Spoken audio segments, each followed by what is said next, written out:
What's going on, YouTube? It's Angelo coming at you from Fear the Beard football channel. It's been months since I've made a video. I know it's been crazy.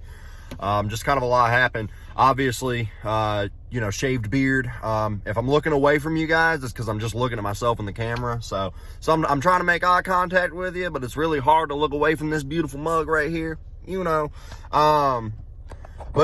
we are going to be moving to podcasting. I'm going to be getting into a video today. I'm going to kind of talk about the Jets winning and what that means for Trevor Lawrence. But I want to get a video out first before I switch to podcasting, just so I can kind of alert you guys of what's going on. So me and Brad Shuford are going to be moving to podcasts. I'm definitely going to be on Spotify, Apple Music, and I'm going to try to get on other platforms. I might turn this, I'm still going to upload videos on here. Probably some of what we're going to be doing with the podcasting. Some of them, I don't know, man. I have no idea what I'm going to turn this channel into. But I do know that on the football spectrum, if you're going to want to get the main content, you're going to want to, go and follow me on Spotify. I'm going to get all of that set up. We're going to be supposed to be recording our first thing tonight. Shuford just had a few things he had to do. And then the guy who's going to be basically doing my, videos and the editing and stuff, it's just coordinating between all of us. We all work the same job. We're all busy. Like, Christmas is the busiest time of the month, the year for us. So, like this whole Black Friday, Christmas time, it's just been crazy. So, let's dive into it real quick. Jets finally won a game. They, it's so crazy because I know Jets fans, you're bittersweet. You don't want to lose, but when you've got the best quarterback prospect since Andrew Luck coming out of college, you're obviously kind of pissed off that you won a game. Now they have a 31% chance of winning the number 1 overall pick. Jacksonville Jaguars out over in Duval County. Looks like they might get the Trevor Lawrence sweepstakes or win the Trevor Lawrence sweepstakes.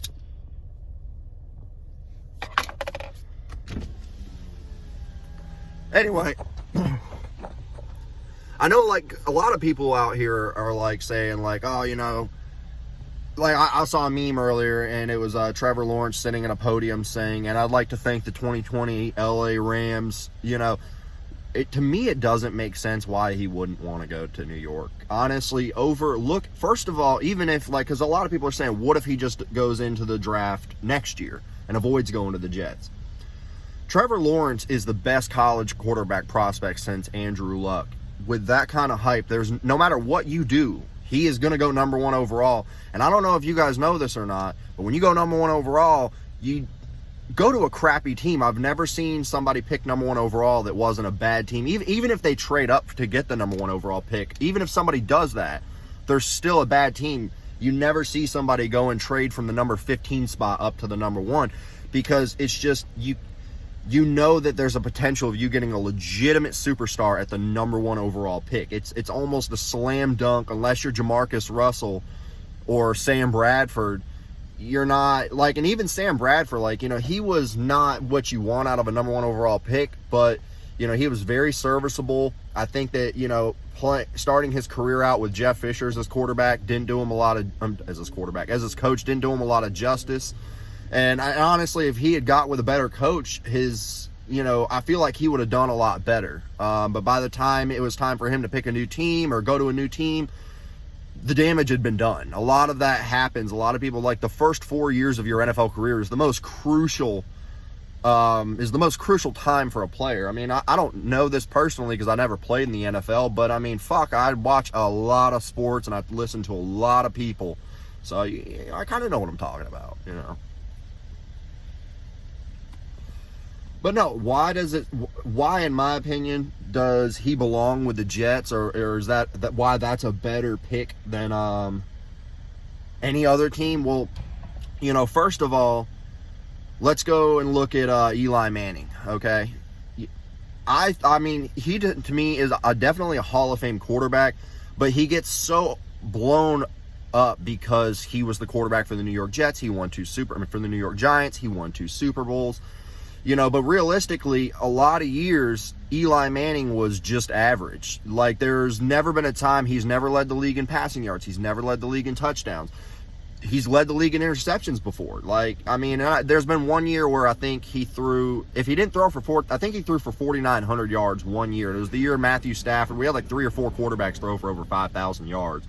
But still, like, he's never led the league in anything aside from interceptions. And he was just, he came up in the clutch in 2 playoff runs. Now, I'm not discrediting Manning at all, because I like Eli Manning, and I think he's a good quarterback and deserves to be in the Hall of Fame.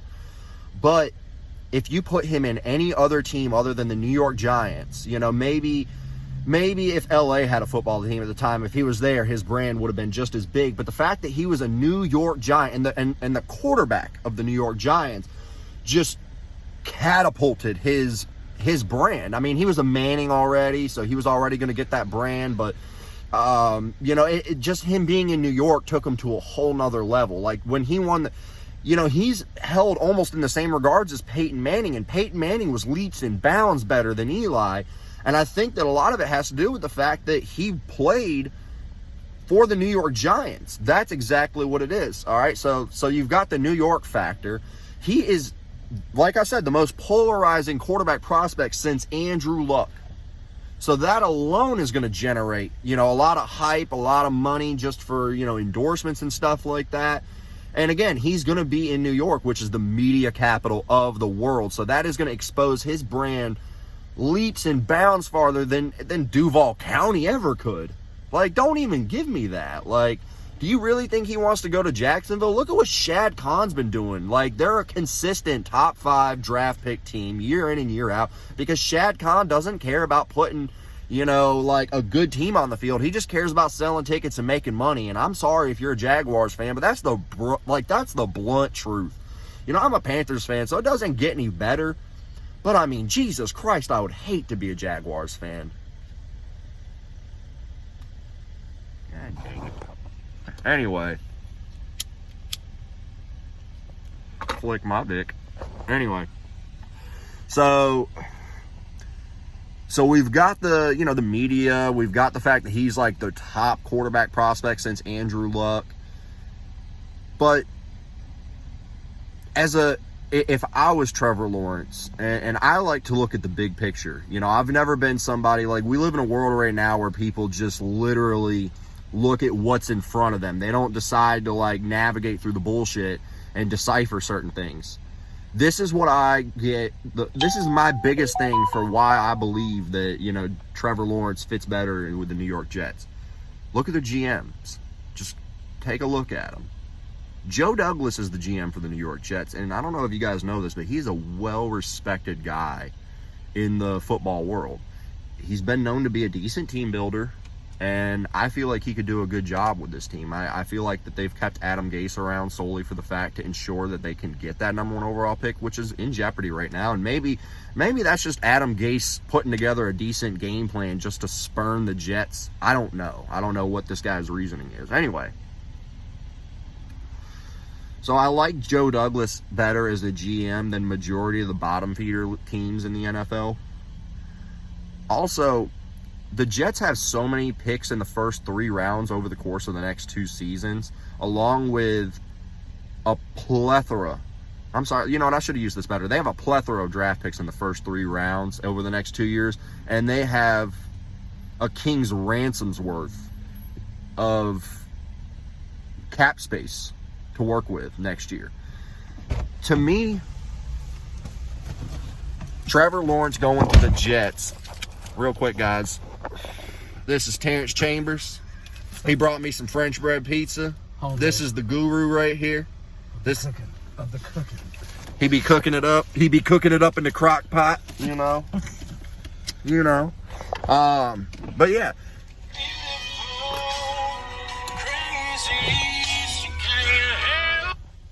Hey, what's up, babe? I just picked Terrence up. Actually recording a video right now to put on YouTube as we're speaking, so you're going to be in my YouTube video. Oh, no, I know. All right, I love you. All right, bye. You want to say it yourself? All right, hang on. Hey, Warren. Hello, Antonio. How you doing today? Good. How you doing? I'm in too good of a mood. I'm waiting for someone to fuck it up. Well, it will not be me, I promise. Angelo gonna go All take right. me get his oil changed. Thank God. All right. Well, call me back later, Angela. All right, I love you. Love you too. Bye. Bye. Anyway, so yeah, with cap space, draft capital, and the fact that they've got Joe Douglas, it just makes more sense to me for Trevor Lawrence to be a member of the New York Jets than it does for him to light it up in Duval County. Plus, I just love Minshew Mania down there. Like, don't you guys want to see him as the quarterback? I mean, come on. Like, the porn stash, all that. Like, Duval County, like, Gardner Minshew fits you. Y'all take it easy.